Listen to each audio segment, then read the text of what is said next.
આજે તો ખાલી સાસના ટેસ્ટિંગમાં જ મારા ભાઈને 3-4 પાલો પીવાઈ ગયો.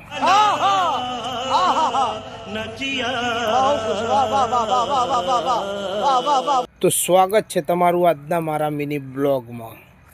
જય જોગણીમાં, જય રામાધણી. આજે સવારમાં ઉઠી ગયા 8 વાગે અને થઈ ગયા નાહી ધોઈને તૈયાર ને હવે ગઈએ છીએ આપણે આપણી દુકાન તરફ. તો નીકળી ગયા આપણે આપણી દુકાન. તો ચલિए શરૂ કરતે हैं. અને જતા જ ચાલુ કરી દીધી આપણે ઘંટી અને પપ્પા કરતા હતા કોથળીઓ હરખી. અને ત્યાંથી પછી મારે જવાનું હતું જોટાણા માર્કેટ યાર્ડની અંદર. અને વચ્ચે આવે છે મારા ભાઈની નાસ્તાની દુકાન ધારવી નાસ્તા હાઉસ.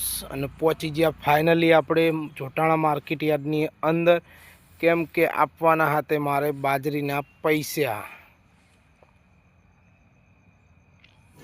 रुको जरा, सबर करो, बोला धक्का बुक्की नहीं करने का, आराम से लेने का. हाँ. અને ત્યાંથી નીકળી ગયા તો મારા રાવળ ભાઈઓ એક સાથે, એક નહીં, બે નહીં, ત્રણ નહીં, ચાર ઉતારી એક સાથે.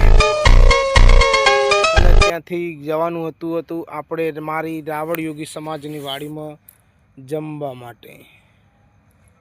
આ છે મારા રાવળ યોગી સમાજની વાડી. અને બનાવી દીધી સાસ, કરી દીધી મારા વસંતભાઈએ ટેસ્ટ, અને બનાવી દીધા મારા બીજુ કાકાએ પાપડ ને પૂરી. અને પછી બેસાડી દીધા આપણા મહેમાનોને જમવા માટે.